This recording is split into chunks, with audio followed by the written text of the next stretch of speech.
નમસ્કાર. દિવસભરના તાજા સમાચારોમાં તમારું સ્વાગત છે. તમારી સાથે હું છું પિનલગીરી ગોસ્વામી. સમાચારો વિસ્તારથી જાણીએ એ પહેલા મહત્વના સમાચારો ઉપર એક નજર. મિત્રો, આજની વિડીયોમાં સૌપ્રથમ વાત કરીશું મલ્હાર ઠાકર અને પૂજા જોશીના લગ્ન ફેરાનું આયોજન. 26 નવેમ્બરે ગુજરાતના જાણીતા કલાકારો મલ્હાર ઠાકર અને પૂજા જોશીના લગ્નનું આયોજન હતું. તેમના લગ્નને લઈને ઘણા ફેન્સ પણ ઉત્સાહિત હતા. મલ્હાર અને પૂજાના લગ્નને લઈને ઘણા સમયથી ચર્ચાઓ પણ ચાલી રહી હતી, જે અંતે આ કપલ હવે પ્રભુતામાં પગલાં પણ માંડી દીધા છે. મિત્રો, અન્ય મહત્વના સમાચારની વાત કરીએ તો આઈ વોન્ટ ટુ ટોક બની છે super flop. I want to talk એ તેની રિલીઝ પહેલાંના દિવસે 25 લાખ રૂપિયા સાથે ખાતું ખોલ્યું હતું. ત્રીજા દિવસે આઈ વોન્ટ ટુ ટોકની કમાણી 3.64% ઘટી ગઈ હતી. સેકનિલકના પ્રારંભિક ટ્રેન્ડ રિપોર્ટ અનુસાર આઈવી ટુ ટોક તેની રિલીઝના ચોથા દિવસે એટલે કે પહેલા સોમવારે 0.13 કરોડ રૂપિયાનું કલેક્શન કર્યું હતું. આ સાથે આઈ વોન્ટ ટુ ટોકની 4 દિવસની કુલ કમાણી હવે 1.46 કરોડ રૂપિયા પર પહોંચી ગઈ છે. મિત્રો, અન્ય મહત્વના સમાચારની વાત કરીએ તો નેશનલ મિલ્ક ડે. જાણો કોની યાદમાં ઉજવવામાં આવે છે આ દિવસ. દેશમાં દર વર્ષે 26 નવેમ્બરે રાષ્ટ્રીય દૂધ દિવસ ઉજવવામાં આવે છે. આ દિવસને શ્વેત ક્રાંતિના પિતા ડૉક્ટર વર્ગીસ કુરિયનના જન્મદિવસ તરીકે ઉજવવામાં આવે છે. તેઓ ભારતના મિલ્કમેન તરીકે પણ ઓળખાય છે. 26 નવેમ્બર 2014ના રોજ ભારતમાં પ્રથમવાર રાષ્ટ્રીય દૂધ દિવસની ઉજવણી કરવામાં આવી હતી. આ દિવસનો ઉદ્દેશ્ય દૂધ અને દૂધની બનાવટોના જીવનભર મહત્વ વિશે લોકોમાં જાગૃતિ લાવવાનો છે. મિત્રો, અન્ય મહત્વના સમાચારની વાત કરીએ તો આઈપીએલ મેગા ઓક્શનની હાઇલાઇટ્સ. સૌથી મોંઘો ઓલરાઉન્ડર વેકેન્ટ અય્યરને કેકેઆરે 23.75 કરોડ રૂપિયામાં ખરીદ્યો. સૌથી મોંઘો ફાસ્ટ બોલર પંજાબ હર્ષદીપ સિંહને 18 કરોડમાં ખરીદ્યો. સૌથી મોંઘો સ્પિનર પંજાબ યુવેન્દ્ર ચહલને 18 કરોડમાં ખરીદ્યો. સૌથી મોંઘો અનકેપ્ડ પ્લેયર આરસીબીએ રસિક ડારને 6 કરોડમાં ખરીદ્યો છે. મિત્રો, અન્ય મહત્વના સમાચારની વાત કરીએ તો પાન કાર્ડને લઈને મોટું અપડેટ સામે આવ્યું છે. કરદાતાની ઓળખ માટે જારી કરાયેલા પાન કાર્ડ હવે QR કોડ સાથે જારી કરવામાં આવશે, જેથી કરદાતાઓના ડિજિટલ અનુભવને વધારી શકાય છે.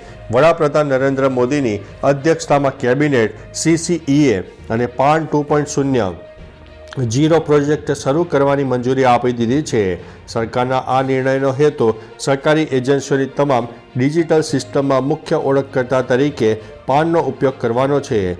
સરકાર આ પ્રોજેક્ટ પર કુલ 1435 કરોડ રૂપિયાનો ખર્ચ કરશે. મિત્રો, અન્ય મહત્વના સમાચારની વાત કરીએ તો ધ સાબરમતી રિપોર્ટની કમાણી સોમવારે ફરી ઘટી છે. ધ સાબરમતી રિપોર્ટ 15 નવેમ્બર 2024ના રોજ સિનેમાઘરોમાં રિલીઝ થઈ હતી. આ ફિલ્મ દેશની સૌથી મોટી અને સૌથી દર્દનાક ઘટના ગોધરાની ઘટના ઉપર આધારિત છે. ફિલ્મની કમાણી વિશે વાત કરીએ તો તેણે તેની રિલીઝના પ્રથમ દિવસે તેનું ખાતું 1.25 કરોડ સાથે ખોલાવ્યું હતું. SACNLના રિપોર્ટ અનુસાર 11 દિવસમાં ધ સાબરમતી રિપોર્ટની કુલ કમાણી 19.45 કરોડ રૂપિયા થઈ ગઈ છે. મિત્રો, અન્ય મહત્વના સમાચારની વાત કરીએ તો તમાકુ ખાતા 30 લાખ અમદાવાદી રોજ 9 કરોડ વાર જાહેરમાં થૂકે છે. અમદાવાદના લોકો માટે એક શરમજનક આંકડો સામે આવ્યો છે. તમાકુ ખાતા 30 લાખ અમદાવાદીઓ રોજ 9 કરોડ વાર જાહેરમાં થૂકે છે તેવું રિસર્ચમાં સામે આવ્યું છે. અમદાવાદના એક પ્રાઇવેટ યુનિવર્સિટીના રિસર્ચ અનુસાર daily tobacco consumptions in adult of અમદાવાદમાં 882 જેટલા 15થી 64 વર્ષની ઉંમરના વયસ્કો ઉપર આ રિસર્ચ કર્યું હતું. મોટાભાગના જાહેરમાં થૂકનારા 90% લોકો તમાકુના બંધાણી છે. મિત્રો, અન્ય મહત્વના સમાચારની વાત કરીએ તો રિઝર્વ બેંક ઓફ ઇન્ડિયાના ગવર્નર શશિકાંત દાસ ચેન્નાઈની એપોલો હોસ્પિટલમાં દાખલ. રિઝર્વ બેંક ઓફ ઇન્ડિયાના ગવર્નર શક્તિકાંત દાસને ચેન્નઈની એપોલો હોસ્પિટલમાં દાખલ કરવામાં આવી ગયા છે. તેમની તબિયત અંગે અપડેટ આપતા અધિકારીઓ કહ્યું છે કે તે અત્યારે સ્વસ્થ છે અને ચિંતા કરવાની કોઈ વાત નથી. છાતીમાં દુખાવાને કારણે તેમને હોસ્પિટલમાં દાખલ કરવામાં આવ્યા હતા. તબીબો તેમની તપાસ પણ કરી રહ્યા છે.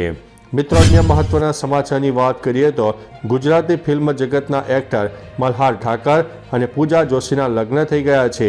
લગ્નની શરૂઆત થઈ ગઈ હતી ત્યારે મલ્હાર ઠાકર અને પૂજા જોશીના સંગીત સેરેમનીનું પણ આયોજન થયું હતું. સંગીત સેરેમનીની વિડીયો પણ વાયરલ થઈ હતી. વિડીયોમાં મલ્હાર ઠાકર લગ્નની સંગીત સંધ્યા પહેલા ગીત ગાતો પણ જોવા મળી ગયો હતો. મિત્રો, અન્ય મહત્વના સમાચારની વાત કરીએ તો ઓડી અકસ્માતમાં પત્નીએ કહ્યું રિપલ મેજર ડિપ્રેશનમાં છે. અમદાવાદમાં સવારે નશામાં ચકચૂર કાર ચાલકે ઘણા વાહનોને અડફેટે લીધા. આ બાદ લોકોએ તેને પકડી પાડ્યો હતો. પોલીસ સ્ટેશનમાં પણ તે નશામાં જ જોવા મળ્યો હતો.